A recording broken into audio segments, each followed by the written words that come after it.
Hey everybody. Well, long at last. We cover the rest of Luke Cage's solo book before he joins up with Iron Fist.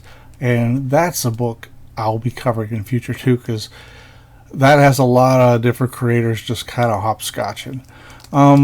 Anyway, lovely cover by Dave Cockrum. I think all is going to be lovely, and Dave Cockrum covers pretty much, it's redundant. So, great cover by Ron Wilson and Joe Sinnott. Basically, this guy's he wants to burn down ghettos. He doesn't like African American people, and he's just plain evil. And well, we still have Don McGregor. We have now Frank Robbins and Vinnie Coletta. You see, there's this Karen Mantlo. I mentioned that last time. So it's Robbins was kind of all over the place. He was on the Invaders for a while, and I used to hate him on Captain America, everything. But for some reason, I didn't realize till later, I would reread the issues he did. So I must have liked the storytelling. I mean, sometimes the poses be wonky because Robbins was more of an adventure strip artist from, the old days when newspapers carried a lot of adventure strips for that would affect the sales of the actual newspapers. So kind of trying to put him in the Marvel mold kind of was it really didn't work that well. It's great. It's just that as a superhero book, that was the problem. Okay, we got Don McGregor. Okay, Frank Robbins again, and another cool villain. So, okay, we've got 2 issues in a row of the same character, same creators, and that's pretty badass. He always had great covers, Luke Cage. I mean, finishing by Frank Springer, who took over on the Invaders as well, with issue 7 or 8 or so, because they were more of a match. I didn't mind Vinnie Coletta so much on Robbins, but I kind of like Frank Springer equally. And I know that's like hearsay or something horrible to say, but so he kind of makes his characters move like dancers. So that's sort of his answer to doing superheroes for Marvel, anyway. And we now have a fill-in issue by the plot is by Marv Wolfman. The script is by Don McGregor.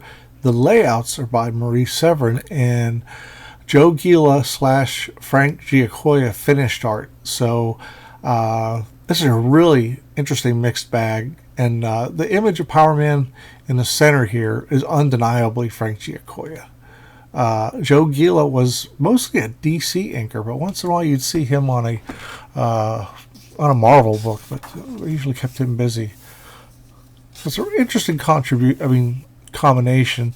And Marie Severin, she's, as I said way back when, she was the cover designer for Marvel for many years. And this is okay. It's just that it's not riveting either. Now, this doesn't count as a switch of creative teams because it's Claremont, Lee Elias, and Dave Hunt. A great combination. Look at those lines over the shoulder. Boy, that's great. But it doesn't count because it's an annual, so it wasn't like they changed up the team. It was just its own thing.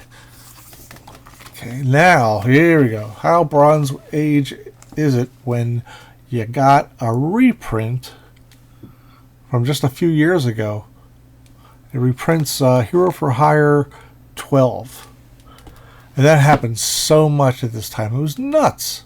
It was just nuts. But a lot of times, if they did that, they would follow up with a current storyline that would, kind of see, Chemistro is back.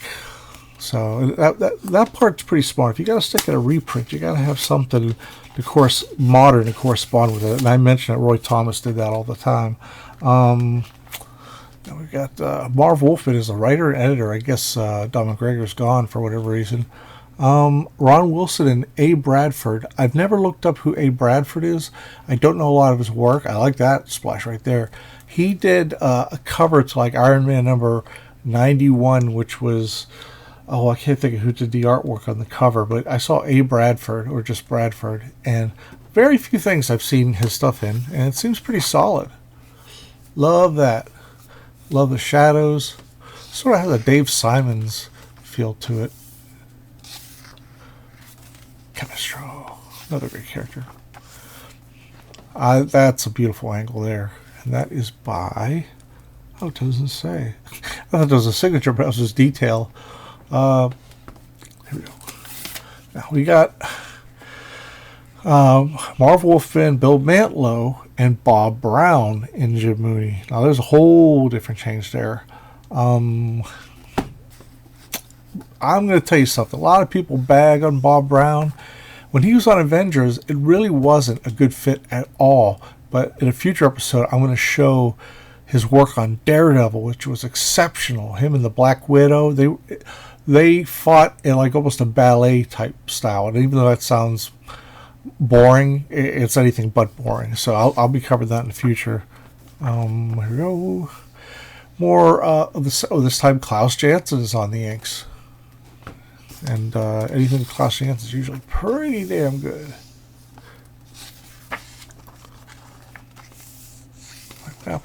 Hold on a second. I gotta. Oh, it's not here yet. There's a guy named Cheshire. He's got the coolest power, which I guess I don't have it here. All right.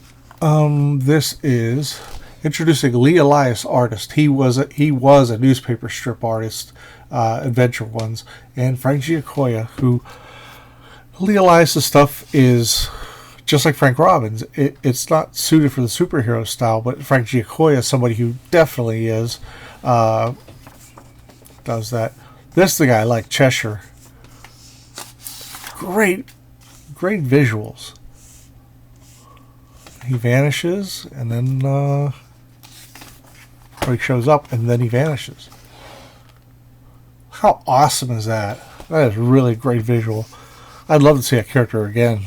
But all right, then we get the Gold Bug, who showed up later in Peter Parker issue something or other, and Thunderbolt Will. And I'm not talking about the Thunderbolts that Kurt Busiek and what's his name? I can't believe he's a super popular artist. Mark Bagley created like decades later. So here we are with Marv Wolfman, Lee Elias, this time with Tom Palmer as the inker. And Palmer's one of those guys that really, he can make anything sing, you know. And like I said, it's very awkward, but it's still entertaining. Okay, now this is totally nuts. I love that cover, by the way. That cover is, how creepy is that? You just feel Cage about to fall. It just has so much depth to it. I don't know who signed it or whatever. I can look it up, I guess, on a comic book grand database, but I ain't got time for that. Marv Wolfman, Lee Elias again with Alex Nino pencils, the Philippine artist who does exceptional work on the black and white Marvel magazines, and I hate saying ill-fitting, but it's just ill-fitting. It just really, I don't know. It just doesn't really, it looks, the combination looks rough and or bad, but both of these artists are incredible. And I don't know how it was that Alex Nino showed up, but chances are he just showed up and I gave him work. Mace, a really cool looking character. So there we go, another Alex Nino inked piece, but you get a couple of, love that pose. Whoa. Well, hold on. Hang in there, everybody. Now we got Tom Palmer coming back, doing stuff. And Tom Palmer was, he was something else. I'd go on and on, but then I would get off the subject here. Now, interesting here, a Jim Starlin cover. And I like that Luke's pants are solid black instead of the blue black that was a big thing for many decades. I think the first person to draw a superhero comic where the black part of the costume was black was Neil Adams, when Neil Adams created Havoc. That's right. And that was a staggering visual. This is Lee Elias on his own. And it's okay. Just not a match for me. Now we have Roger Slipher as the scripter over Marv Wolfman plot, and Leah Elias doing everything. So I've lost count of how many changes have happened from issue to issue. You're lucky if you get 2 or 3 of the same three creators in a row. So now we go back to reliable George Tuska. Bob Smith. I think this is early stuff he did. This is a nice matchup. That is a Gil Kane, Dave Cockrum. So, I mean, I love George Tuska, but sometimes I don't know. I'm like, it sounds like I'm hating George Tuska, but I don't. It's just that if he has a strong anchor, his stuff really shines. And if he gets an average anchor, like here, that's kind of one of those pages that probably took an hour to draw. Sometimes you just have to. And I understand that. As a guy who did monthly books for like decades, I sort of know there's like a breather page you put in there so that you could add the extra detail on some other stuff, like, this kind of stuff. Well, that's it for now. I hope you like this. Then I'm going to go to do Bronze Age Iron Fist and the many, many, many creators who worked on it until Iron Fist got his solo book, and it was mostly Claremont and Byrne, which was kind of a foreshadowing of the greatness they'd be doing on X-Men shortly after. So that's it. This is the short one now, this episode-wise. Hope you enjoyed it, and pick these up. They're great. They're in Epic Collection form as well. And that's it. Talk to you later. And as I say, there are thousands and thousands and thousands of YouTube channels you could have spent 10 minutes or a half hour with, and you chose my channel. And I'm very, very happy to know that. It's very satisfying, because that means I must be doing something right.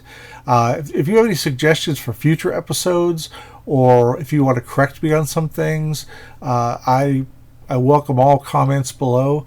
And that's it. I think I'm done saying ah. All right. Have a good day, everybody.